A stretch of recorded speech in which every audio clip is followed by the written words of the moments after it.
Vuitton vend des sacs, des chaussures, des parfums, des vêtements.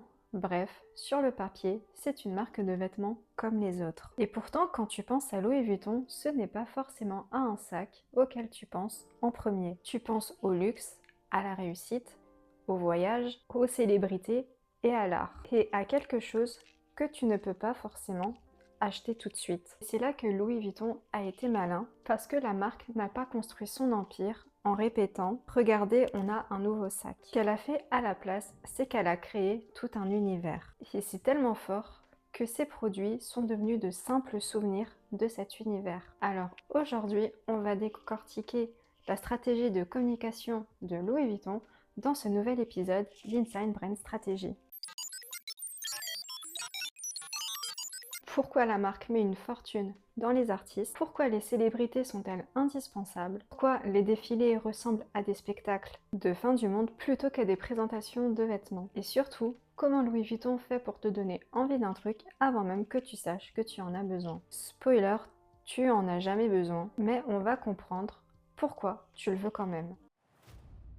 Pour comprendre Louis Vuitton, il faut remonter dans le temps. La maison est fondée en 1854, sous Napoléon III, littéralement. Et à la base, Louis Vuitton n'est pas connu pour ses sacs. Son truc, c'était les malles de voyage. Oui, le mec faisait des valises, des grosses caisses en bois pour transporter les affaires des riches en train ou en bateau. Et ce détail complètement anecdotique en apparence est en fait la clé de toute la communication de la marque. Parce que Louis Vuitton a transformé son passé en arme marketing. Le voyage est devenu un territoire de communication. Les malles sont devenus des objets iconiques. Le monogramme est devenu reconnaissable à des milliers de kilomètres, même pour quelqu'un qui n'a jamais mis les pieds dans une boutique, dont moi. Et surtout, cette histoire donne du sens à tout ce que la marque vend aujourd'hui. Ça s'appelle le heritage marketing. Le principe est simple, plus tu as une histoire forte, moins tu as besoin de parler des caractéristiques de ton produit. Prends un sac Louis Vuitton. La marque pourrait dire qu'il est fait avec tel matériau, qu'il mesure tant de centimètres et il coûte tant. Mais soyons honnêtes, ce serait probablement la pub la plus ennuyante du monde. Et surtout, c'est pas ça qui crée le désir.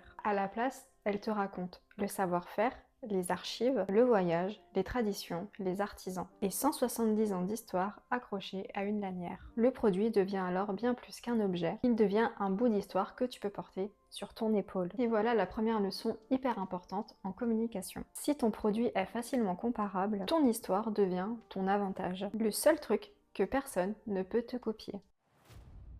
Ensuite, il y a les codes visuels. Le monogramme Louis Vuitton est tellement connu qu'il n'a pas forcément besoin d'être expliqué. Et ça, c'est le rêve absolu pour n'importe quelle marque. Parce que à ce niveau-là, le logo, c'est plus un logo, mais c'est un code culturel. Tu peux voir un sac de loin, flou, dans le noir, dans la pénombre, et tu sais direct que c'est du Louis Vuitton. Ça, c'est la puissance d'une identité visuelle cohérente, martelée pendant des décennies. Mais Louis Vuitton ne s'arrête pas qu'à son logo. La marque construit un langage visuel complet. Le monogramme, le damier, les malles, certaines couleurs bien précises, les vitrines, l'architecture des boutiques, les campagnes ultra cinématographiques. Et même dans la manière, les produits sont photographiés. Tous ces éléments racontent exactement la même histoire. Et ça, c'est essentiel.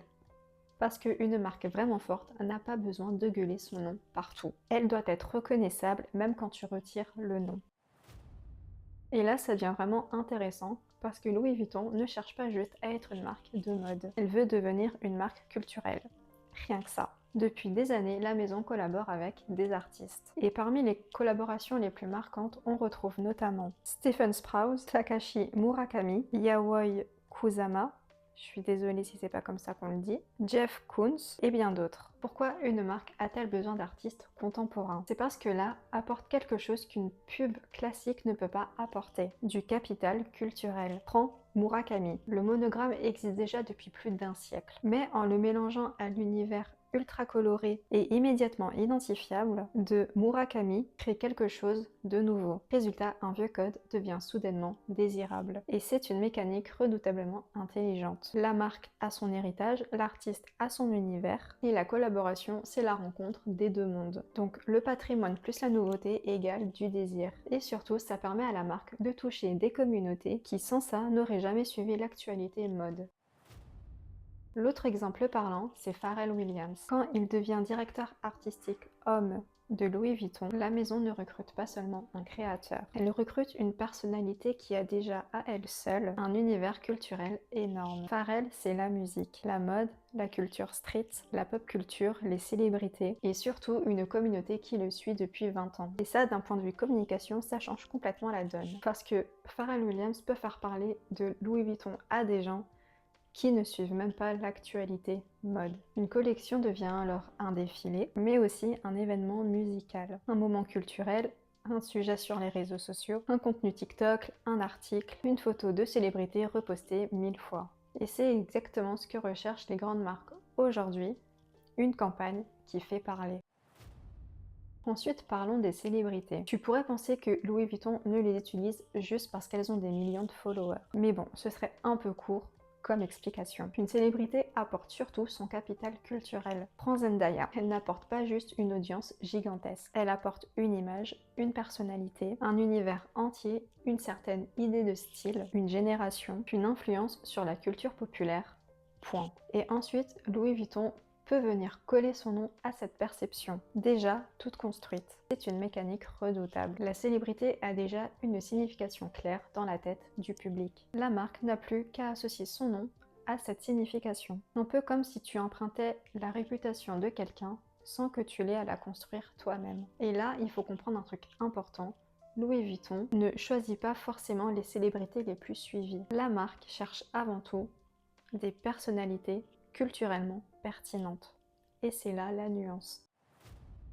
Et ça nous amène au défilé. À la base, un défilé, ça sert à montrer quelques vêtements à quelques professionnels du secteur. Point. Mais Louis Vuitton transforme cet événement en événement planétaire. Pourquoi se contenter d'un simple défilé quand tu peux créer un événement qui génère 10 000 fois plus de contenu qu'un défilé classique? Imagine le combo. Un décor à faire pâlir Hollywood, des célébrités, des artistes, de la musique, une collection, des photographes de partout, des influenceurs au premier rang, des vidéos, des réactions en cascade sur TikTok, des articles dans les médias, une avalanche de contenu gratuit généré par les invités eux-mêmes. Et là, on peut dire que le calcul il devient franchement malin. Louis Vuitton investit dans un événement. Et cet événement produit des centaines, voire des milliers de contenus, sans que la marque n'ait besoin de payer un seul centime pour faire sa pub. Et c'est donc une stratégie hyper rentable d'un point de vue visibilité. Et la stratégie ne s'arrête pas aux réseaux sociaux. Même les boutiques participent à la communication. Louis Vuitton développe des espaces qui mélangent de l'art, de la restauration, des expositions, de l'architecture, des expériences immersives. Pourquoi faire compliqué ? C'est parce qu'une boutique dit tout simplement entrer et acheter. Une boutique pensée comme une expérience dit entrer et découvrir notre univers. Et ça change radicalement la perception de la marque. Le client ne rencontre plus un vendeur derrière un comptoir. Il rencontre tout un univers grandeur nature en 3D. C'est ce qu'on appelle parfois le retailtainment. Le commerce devient une expérience. Et l'expérience devient encore une fois du contenu gratuit. Quelqu'un vient voir une exposition, la prend en photo et la poste sur Instagram. Et en fait indirectement sa pub. Et pour Louis Vuitton, c'est la même chose. Autre mécanisme fondamental, la rareté. Louis Vuitton pourrait très bien vendre un maximum de produits à un maximum de gens. Mais une marque de luxe doit éviter un piège, devenir accessible à tout prix. C'est toute la contradiction du luxe résumée en une phrase. La marque doit être connue de tous, mais le produit ne doit surtout pas appartenir à tout le monde. Tout le monde doit connaître Louis Vuitton, mais tout le monde ne doit pas posséder Louis Vuitton. Les collaborations et les éditions limitées viennent justement renforcer cette sensation d'exclusivité. Et quand un produit devient trop facile à obtenir, sa valeur perçue grimpe. C'est de la psychologie pure, appliquée à un sac à main. Plus une chose semble limitée, plus on a d'importance à lui accorder de la valeur, même si objectivement c'est toujours du cuir cousu. Et évidemment, Louis Vuitton est partout dans l'écosystème digital. Mais là encore, la marque ne communique surtout pas comme une marque de grande consommation. Tu ne verras jamais un post où il y a écrit « Acheter maintenant » en majuscule rouge chez Vuitton. Ce serait presque gênant. Le digital sert avant tout à entretenir l'univers de marque. Les campagnes, les célébrités, les défilés, les coulisses, les collaborations, les événements, les images ultra travaillées, presque artistiques. L'objectif, c'est d'occuper une présence constante dans ta tête, même quand tu n'en as pas besoin. Et surtout, créer du désir et non de la conversion immédiate. Une marque dite classique cherche à vendre tout de suite. Une marque de luxe peut se permettre de construire le désir pendant des années, tout simplement parce que les deux n'ont pas le même objectif. Et finalement, après tout ce parcours, on en revient au produit. Un sac, une paire de chaussures, une veste, une montre. Mais entre-temps, ce produit a été discrètement associé à l'histoire, le savoir-faire, l'art, la culture, les célébrités, le voyage, la réussite, l'exclusivité et le prestige. Donc quand tu regardes le produit aujourd'hui, tu ne vois plus juste du cuir et du tissu cousu ensemble. Tu vois tout ce que Louis Vuitton a construit autour pendant 170 ans.